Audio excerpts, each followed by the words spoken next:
تو ابھی رہ گزر میں ہے، قید مقام سے گزر، مصر و حجاز سے گزر، پارس و شام سے گزر، جس کا عمل ہے بے غرض اس کی جزا کچھ اور ہے، حور و خیام سے گزر، بادہ و جام سے گزر، تیرا امام بے حضور، تیری نماز بے سرور،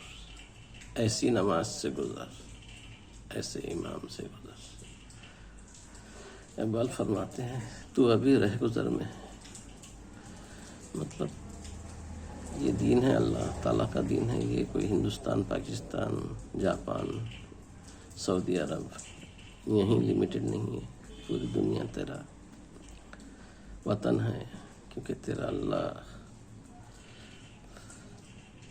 آفاقی ہے، تیرا رسول آفاقی ہے، تیرا دین آفاقی ہے، اس لیے تو خطوں میں قید مت ہو جا، خطوں کو اپنا وطن مت سمجھ لے، پوری دنیا میں اللہ تعالیٰ کا نظام رکھنا ہے تجھے، جس کا عمل ہو بے غرض اس کی جزا کچھ اور ہے۔ مطلب تو جنت کی لالچ میں صرف نماز روزہ یہ مت کرو، تیرا زاویہ نگاہ بہت بلند ہونا چاہیے، جنت سے اوپر اللہ تعالیٰ کا قرب حاصل کرنے کے لیے تو نے عبادت کرنا چاہیے۔ آخری شرط یہ تیرا امام بے حضور، مطلب جب تم نماز پڑھ رہے ہو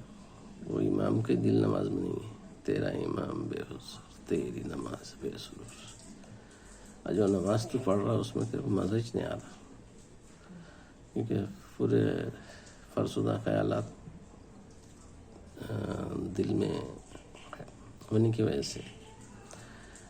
نماز میں جو ایک سوئی ہونا چاہیے وہ نہیں پیدا ہو رہی، ایسی نماز سے گزر، یعنی بزرگان دین حضرت علی کرم اللہ وجہہ نے ایسی نماز پڑھی، ایک دفعہ آپ کو تیر لگ چکا تھا اور وہ نکالنے میں بہت تکلیف ہو رہی تھی، آپ نے نماز کی نیت بانے اور وہ خنجر جسم سے کھینچ لیا گیا۔ اقبال فرماتے ہیں ایسی نماز سے گزر کہ تو تمام ایک سوئی سے اللہ کی عبادت میں مشغول ہو جائے۔